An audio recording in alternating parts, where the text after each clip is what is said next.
नमस्ते। आज की इस बेहद खास चर्चा में आपका स्वागत है। आज हम जीव विज्ञान के सबसे दिलचस्प, पावरफुल और सच कहूं तो सबसे ज्यादा बहस वाले टॉपिक को डिकोड करने जा रहे हैं। बायोलॉजिकल इवोल्यूशन यानी जैविक विकास।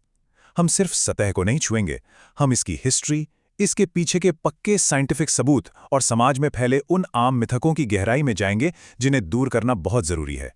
तो चलिए, बिना किसी देरी के इस शानदार सफर की शुरुआत करते हैं। आज के हमारे इस विश्लेषण का रास्ता बिल्कुल साफ है। पहला, इस सिद्धांत की शुरुआत कैसे हुई। दूसरा, नेचुरल सिलेक्शन का असली मैकेनिज्म। तीसरा, इसके ठोस सबूत। चौथा, मॉलिक्यूलर बायोलॉजी में हुई नई खोजें। और आखिर में इवोल्यूशन से जुड़ी आम गलतफहमियों को दूर करना। तो आइए सबसे पहले बात करते हैं थ्योरी की उत्पत्ति की और चार्ल्स डार्विन के उस ऐतिहासिक सफर को समझते हैं। देखिए, डार्विन के क्रांतिकारी विचार कोई रातों रात नहीं बन गए थे। इसकी शुरुआत 1831 में हुई थी, जब वे HMS बीगल नाम के जहाज पर दुनिया की यात्रा पर निकले थे। वहां उन्होंने जीवों की जो गजब की वैरायटी देखी, उसने उन्हें सोचने पर मजबूर कर दिया।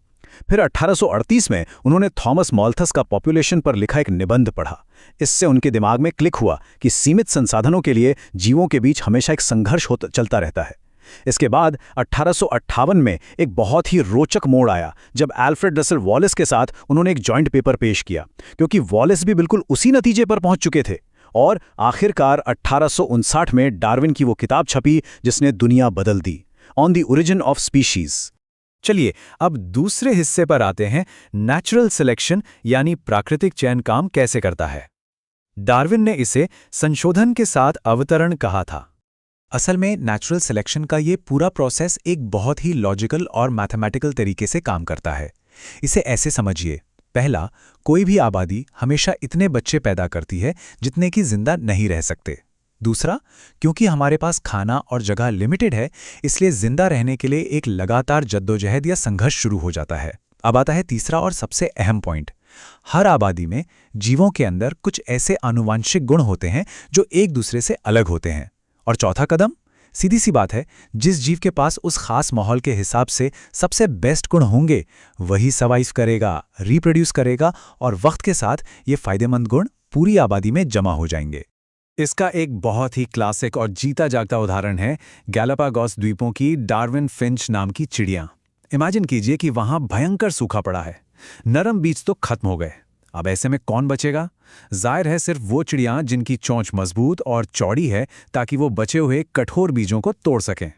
वैज्ञानिकों ने बाकायदा देखा है कि इस तरह के एनवायरमेंटल प्रेशर की वजह से सिर्फ 200 साल के अंदर ही एक पूरी नई प्रजाति जन्म ले सकती है। यानी हम नेचुरल सिलेक्शन को सच में अपनी आंखों के सामने काम करते हुए देख सकते हैं। अब बढ़ते हैं तीसरे भाग की तरफ, सबूतों का पहाड़। पैलियोंटोलॉजी से लेकर एनाटॉमी तक वो ठोस प्रमाण जो इस थियरी को बैक करते हैं। अगर हम फॉसिल रिकॉर्ड यानी जीवाश्मों की टाइमलाइन को देखें तो ये एक बहुत ही साफ कहानी बयां करती है। 3500 मिलियन वर्ष पहले सिर्फ सबसे सिंपल माइक्रोब्स थे। उसके बहुत बाद मल्टी सेल्यूलर या बहुकोशिकीय जानवर आए, फिर मछलियां, फिर मैमल्स और एकदम आखिर में मॉडर्न इंसान। यहां सबसे कमाल की बात क्या है पता है? ये सारे जीव धरती की भूवैज्ञानिक परतों में बिल्कुल एक परफेक्ट सीक्वेंस में मिलते हैं। नीचे की पुरानी चट्टानों में सरल जीव और ऊपर की नई चट्टानों में कॉम्प्लेक्स जीव। आज तक, जी हां, आज तक एक भी ऐसा फॉसिल नहीं मिला है तो इस सीक्वेंस को तोड़ता हो। मतलब मछलियों के दौर वाली चट्टानों में आपको कभी किसी मैमल का फॉसिल नहीं मिलेगा। और सिर्फ चट्टानें ही नहीं, खुद हमारी बॉडी इवोल्यूशन की गवाही देती है। होमोलॉगस स्ट्रक्चर्स को ही ले लीजिए। जरा सोचिए, एक इंसान का हाथ, एक चूहे का अगला पैर और एक चमगादड़ का पंख, इन तीनों का काम बिल्कुल अलग है ना? पकड़ना, दौड़ना और उड़ना। लेकिन अगर आप इनकी हड्डियों का ढांचा देखेंगे तो बेसिक कंपोनेंट्स बिल्कुल एक जैसे हैं। उसी क्रम में हड्डियां जुड़ी हुई हैं। ये स्ट्रक्चरल समानता कोई रैंडम इत्तेफाक नहीं है। ये सीधा चीख चीख कर कहता है कि हम सभी का एक कॉमन पूर्वज था।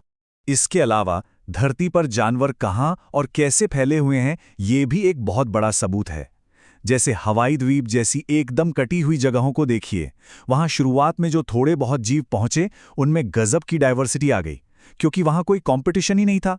या फिर पनामा जलडमरूवाध्य का उदाहरण लीजिए। जब तक ये बना नहीं था, आर्माडिलो जैसे जानवर साउथ अमेरिका से नॉर्थ अमेरिका नहीं जा सके। इससे ये बिल्कुल साफ हो जाता है कि ज्योग्राफिकल अलगाव यानी अलग थलग पड़ जाना किस तरह जीवों के जेनेटिक्स को बदलता है और नई प्रजातियों को जन्म देता है। और अब भाग 4, मॉलिक्यूलर बायोलॉजी की खोजें। ये वो माइक्रोस्कोपिक सबूत हैं जिनके बारे में डार्विन को कभी पता ही नहीं था। ये बात सच में दिमाग घुमा देने वाली है कि धरती पर मौजूद हर एक जीवित प्राणी सेल्स के लेवल पर एक ही बेसिक भाषा बोलता है। हमारा जेनेटिक कोड और प्रोटीन बनाने वाले वो 20 अमीनो एसिड्स, ये सभी जीवों में पूरी तरह से यूनिवर्सल हैं। चाहे वो एक छोटा सा बैक्टीरिया हो, आपके घर के बाहर का कोई पेड़ हो, या फिर आप खुद। ये एक ही आनुवंशिक भाषा का होना सभी जीवों के एक कॉमन पूर्वज से जुड़े होने का एक अकाट्य प्रमाण है। इसी मॉलिक्यूलर बायोलॉजी से एक बहुत ही शानदार कंसेप्ट निकल कर आया है, मॉलिक्यूलर क्लॉक या आणविक घड़ी। ये बेसिकली वो एवरेज रेट है जिस पर कोई खास जीन या प्रोटीन समय के साथ इवॉल्व होता है। क्योंकि म्यूटेशन एक कांस्टेंट स्पीड से जमा होते रहते हैं, इसलिए वैज्ञानिक इस रेट का इस्तेमाल करके एकदम सटीक तरीके से ये कैलकुलेट कर सकते हैं कि इतिहास में वो कौन सा पॉइंट था जब दो प्रजातियां एक दूसरे से अलग हुई थीं। अब होता यह है कि अलग अलग प्रोटीन्स अपनी संरचना की लिमिट्स के हिसाब से अलग अलग स्पीड से बदलते हैं। फाइब्रिनोपेप्टाइड्स को देखिए, ये बहुत तेजी से बदलते हैं, हर 10 लाख साल में करीब 1%। हीमोग्लोबिन मीडियम स्पीड से बदलता है, जबकि साइटोक्रोम सी बहुत ही सुस्त है, 2 करोड़ सालों में सिर्फ 1% का बदलाव। और यहां सबसे एक्साइटिंग पार्ट क्या है? जब हम इन मॉलिक्यूलर घड़ियों से टाइम निकालते हैं तो वो फॉसिल्स से मिलने वाली टाइमलाइन के साथ बिल्कुल परफेक्ट मैच करता है। 2 अलग अलग फील्ड्स, लेकिन नतीजा बिल्कुल एक।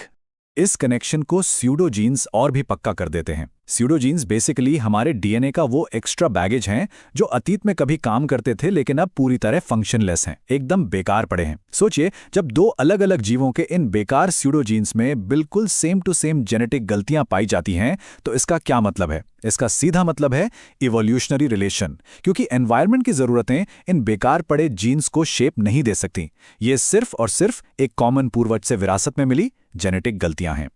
चलिए, अब आते हैं अपने आखिरी और बहुत ही जरूरी हिस्से पर, भाग 5, आम गलतफहमियों को दूर करना। विज्ञान को मिथकों से अलग करते हैं। पहली और शायद सबसे बड़ी गलतफहमी जो लोग अक्सर बोलते हैं, अरे एवोल्यूशन तो बस एक थियोरी है। यहां समझना बहुत जरूरी है कि विज्ञान की दुनिया में थियोरी का मतलब किसी आम तुक्के या अंदाजे से बिल्कुल अलग होता है। साइंस में एक थ्योरी वो कॉन्सेप्ट है जिसे बहुत ही गहराई से टेस्ट किया गया हो, जिसके पास सबूतों का अंबार हो और जो दुनिया भर के शक करने वाले वैज्ञानिकों के कड़े सवालों के बाद भी डटकर खड़ी हो। एटॉमिक थ्योरी या ग्रेविटी की तरह ही इवोल्यूशन भी हवा में की गई कोई बात नहीं है, बल्कि तथ्यों पर आधारित एक प्रूवन फैक्ट है। एक और बड़ा मिथक ये है कि जीव अपने जीवन काल में ही इवॉल्व हो जाते हैं। ऐसा बिल्कुल नहीं होता। असलियत तो ये है कि आपको जन्म से जो जीन्स मिल गए, आप उन्हें अपनी जिंदगी में बदल नहीं सकते। इवोल्यूशन हमेशा एक इंडिविजुअल में नहीं, बल्कि पीढ़ियों के दौरान पूरी की पूरी आबादी या पॉपुलेशन में होता है। ये एक धीमा प्रोसेस है जहां उस आबादी का एवरेज जेनेटिक मेकअप बदलता है। लोग अक्सर ये भी सोचते हैं कि इवोल्यूशन हमें ये बताता है कि पृथ्वी पर जीवन की शुरुआत कैसे हुई। ये भी सच नहीं है। इवोल्यूशनरी थ्योरी ये एक्सप्लेन नहीं करती कि बेजान रसायनों से वो पहली जीवित कोशिका कैसे बन गई। उसके लिए विज्ञान की एक अलग ब्रांच है। इवोल्यूशन तो सिर्फ इस बात की व्याख्या करता है कि एक बार जब जीवन शुरू हो गया और जीवों में आनुवांशिकता आ गई, तो उसके बाद उनमें डाइवर्सिटी और बदलाव कैसे आए। क्या जीव जानबूझकर इवॉल्व होते हैं ताकि वो एकदम परफेक्ट बन सकें? बिल्कुल नहीं। विकास या इवोल्यूशन का कोई फाइनल गोल या मास्टर प्लान नहीं होता। ये सिर्फ एनवायरनमेंट के हिसाब से खुद को एडजस्ट करने का एक ब्लाइंड प्रोसेस है। जो खूबी आज जंगल में फायदेमंद है, हो सकता है कल वहां रेगिस्तान बन जाने पर वही खूबी जानलेवा बन जाए। तो एवोल्यूशन कोई परफेक्ट बनने की सीढ़ी नहीं है, ये बस अपने हालात में सर्वाइव करते रहने का तरीका है। इस बात को हम आज की एक बड़ी प्रॉब्लम एंटीबायोटिक रेजिस्टेंस से अच्छी तरह समझ सकते हैं। एक्सपेरिमेंट से साफ पता चला है कि जब हम एंटीबायोटिक दवाई देते हैं तो वो बैक्टीरिया में रेजिस्टेंस पैदा नहीं करती, बल्कि वो रेजिस्टेंस वाला जीन उस बैक्टीरिया की पॉपुलेशन में पहले से ही कहीं ना कहीं मौजूद था। दवाई ने तो बस उन बैक्टीरिया को मार दिया जिनके पास वो जीन नहीं था। जो बच गए वो म्यूटेशन वाले थे और वो फैल गए। मतलब बदलाव पहले से था, बदले हुए माहौल ने सिर्फ सर्वाइवर को चुन लिया। अक्सर बाहर ये भी नैरेटिव फैलाया जाता है कि वैज्ञानिक खुद इवोल्यूशन पर एकमत नहीं हैं और इसमें बड़ा विवाद है। लेकिन यह 97% का आंकड़ा सारी पोल खोल देता है। 2009 के एक बड़े सर्वे के मुताबिक 97% वर्किंग साइंटिस्ट ये मजबूती से मानते हैं कि प्रजातियां इवॉल्व होती हैं। सच तो यह है कि साइंटिफिक कम्युनिटी के अंदर इवोल्यूशन की सच्चाई को लेकर कोई डिबेट है ही नहीं। ये पूरी तरह से एस्टैब्लिश्ड है। इन सारे सबूतों और फैक्ट्स को एक साथ रखें तो मशहूर जेनेटिसिस्ट थियोडोसियस डोबेज़ांस्की का ये कोट एकदम सटीक बैठता है। इवोल्यूशन के प्रकाश के बिना जीव विज्ञान में किसी भी बात का कोई मतलब नहीं निकलता। सच में ये सिर्फ एक कोट नहीं है।